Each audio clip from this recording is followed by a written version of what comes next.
नमस्कार ओडिशा। नवेम्बर मास 26 तारिख बुधवार अर्थात आज भुवनेश्वर आंचलिक पाणीपाग केन्द्रରୁ ଆସିଲା ବଡ଼ ଅପଡେଟ୍। ଚାଷୀମାନଙ୍କର ହଟିଲା ଟେନସନ୍। ଓଡ଼ିଶାକୁ ନାଇଁ ବାତ୍ୟା ଭୟ। ଆଗକୁ ବଢ଼ିବ ପ୍ରବଳ ଶୀତ। ଚାଲନ୍ତୁ ସମ୍ପୂର୍ଣ୍ଣ ଖବର ଉପରେ ନଜର ପକାଇବା। ରାଜ୍ୟରେ ଘନ କୁହୁଡ଼ି ଅସ୍ତରଣ, ଆହୁରି ଖସିବ ରାତିର ତାପମାତ୍ରା।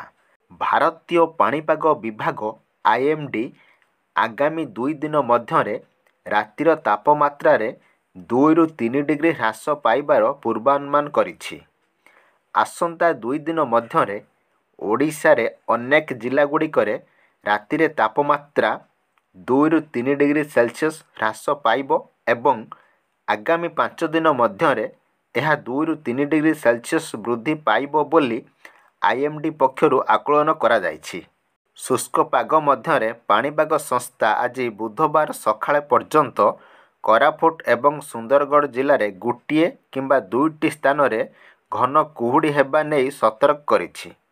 ଅପରପକ୍ଷରେ ମାଲୟସିଆ ଏବଂ ସଂଲଗ୍ନ ମାଲକା ଉପରେ ଥିବା ଏକ ଲଘୁଚାପ କ୍ଷେତ୍ର ପଶ୍ଚିମ ଉତ୍ତର ପଶ୍ଚିମ ଆଡ଼କୁ ଗତି କରିଛି ଏବଂ ଜର୍ଜ ଟାଉନ୍ ମାଲୟସିଆରୁ ପ୍ରାୟ 70 କିଲୋମିଟର ପଶ୍ଚିମରେ, କୋଟା ମକ୍‌ମୁର୍ ଇଣ୍ଡୋନେସିଆରୁ 290 କିଲୋମିଟର ପୂର୍ବରେ, ନାକକୋରି ନିକୋବର ଦ୍ୱୀପପୁଞ୍ଜରୁ 740 କିଲୋମିଟର ପୂର୍ବ ଦକ୍ଷିଣ ପୂର୍ବରେ ଏବଂ କାର୍ ନିକୋବର ଦ୍ୱୀପପୁଞ୍ଜରୁ 870 କିଲୋମିଟର ପୂର୍ବ ଦକ୍ଷିଣ ପୂର୍ବରେ ଏକ ଡିପ୍ରେସନରେ ପରିଣତ ହୋଇଛି। ଏହା ଧୀରେ ଧୀରେ ପଶ୍ଚିମ ଉତ୍ତର ପଶ୍ଚିମ ଆଡ଼କୁ ଗତି କରିବ ଏବଂ ଆଗାମୀ 48 ଘଣ୍ଟା ମଧ୍ୟରେ ଆହୁରି ଘନୀଭୂତ ହେବ ବୋଲି ପାଣିପାଗ ବିଭାଗ ପ୍ରକାଶ କରିଛି। ଅପରପକ୍ଷରେ ଭାରତୀୟ ପାଣିପାଗ ବିଭାଗର ସୂଚନା ଅନୁଯାୟୀ ପୂର୍ବ କେନ୍ଦ୍ରୀୟ ଏବଂ ସଂଲଗ୍ନ ଉତ୍ତର ପୂର୍ବ ଆରବ ସାଗର ଉପରେ ଏକ ଲଘୁଚାପ କ୍ଷେତ୍ର ରହିଛି। ଗାଙ୍ଗେୟ ପଶ୍ଚିମବଙ୍ଗ ଉତ୍ତର ଅଂଶ ଏବଂ ସଂଲଗ୍ନ ଅଞ୍ଚଳ ଉପରେ ଆଉ ଏକ ଲଘୁଚାପ କ୍ଷେତ୍ର ରହିଛି।